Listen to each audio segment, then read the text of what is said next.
باللہ من الشیطان الرجیم بسم اللہ الرحمن الرحیم۔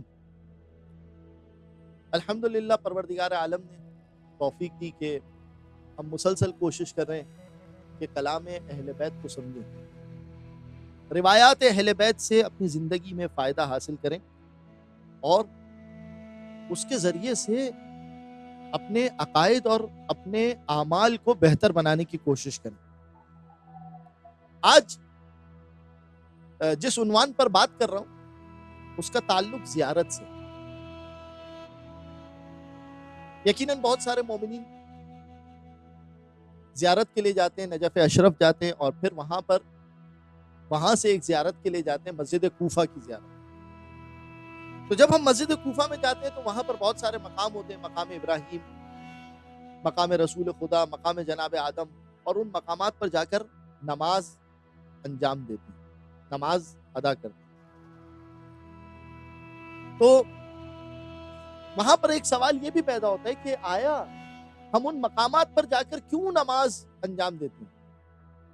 تو اس کا جواب یہی ہے کہ جو قرآن نے کہا ہے کہ وَاتَّخِذُوا مَقَامَ إِبْرَاهِيمَ مُصَلًّى، کیونکہ وہ نماز ہم کسی نبی کے لیے نہیں پڑھ رہے، اس جگہ کو مصلی بناتے ہیں، سجدہ اسی خالق کو ہم کرتے ہیں کہ جس کو سارے مسلمان کرتے ہیں، وہ واحد و یکتا ذات ہے۔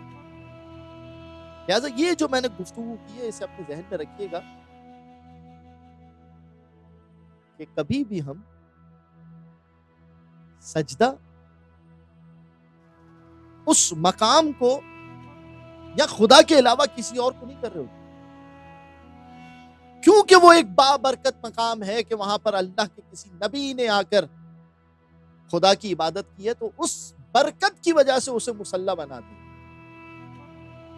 جیسے بہت سارے مسلمان کرتے ہیں کہ جب عمرے پہ جاتے ہیں، حج پر جاتے ہیں، تو ایک مصلی ساتھ لے کے جاتے ہیں اور اسی مصلی پر مسجد نبوی میں نماز پڑھتے ہیں، اور اسی مصلی پر خانہ کعبہ میں نماز پڑھتے ہیں، اور پھر اسی مصلی پر اپنے گھر میں نماز پڑھتے ہیں۔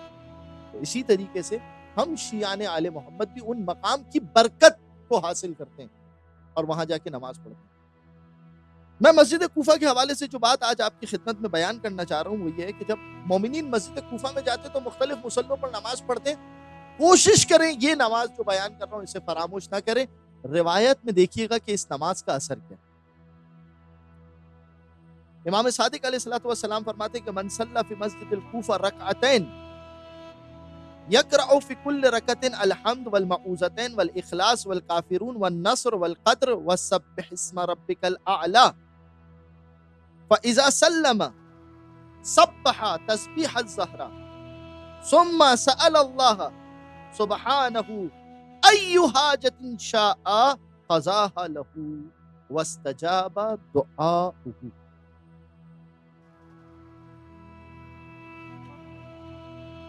کیا فرما رہے ہیں امام؟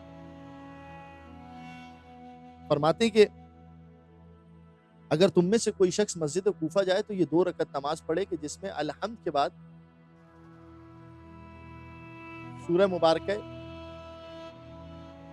قل اعوذ برب الناس، قل اعوذ برب الفلق، قل یا ایھا الکافرون، قل هو اللہ احد، اس کے بعد اذا جاء نصر اللہ والفتح، اس کے بعد سورہ قدر انا انزلناہ فی لیلۃ القدر، اور اس کے بعد آخر میں سورہ اعلیٰ سبح اسم ربک الاعلی الذی، یہ سورہ اعلیٰ اس کی تلاوت کریں، اور اس کے بعد تسبیح جناب فاطمۃ الزہرا پڑھیں، اس کے بعد پروردگار عالم سے جو حاجت چاہے مانگے، ای حاجت، اس کی حاجت پوری کی جائے گی، اس کی دعا مستجاب ہوگی۔ اسے کہتے ہیں مسجد کوفہ میں نماز حاجات۔ لہٰذا ان مقامات پر یقیناً آپ نماز پڑھیں، لیکن کوشش کریں کہ یہ نماز ضرور مسجد کوفہ میں ادا کریں۔ اس کا دیکھیے روایت کا تتمہ اور روایت کا اختتام دیکھیے۔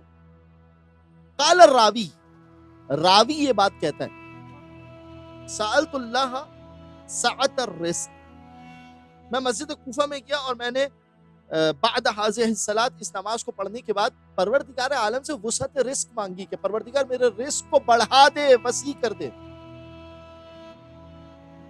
فاتسع رزقی، میرا رزق وسیع ہو گیا۔ راوی فرماتے ہیں کہ وحسن حالی، میرے حالات بہتر ہو گئے، اچھے ہو گئے. قال وعلمته رجلا مخترا، اور پھر اس کے بعد میں نے یہی نماز ایک اور غریب فقیر شخص کو تعلیم دی. فوسع اللہ علیہ، تو پروردگار عالم نے اس کا بھی رزق وسیع کر دیا. لہٰذا آپ میں سے جو بھی لوگ مسجد کوفہ جائیں، کیونکہ مسجد کوفہ بہت اہم مسجد ہے، اس کی عظمت سے غافل نہ رہیں.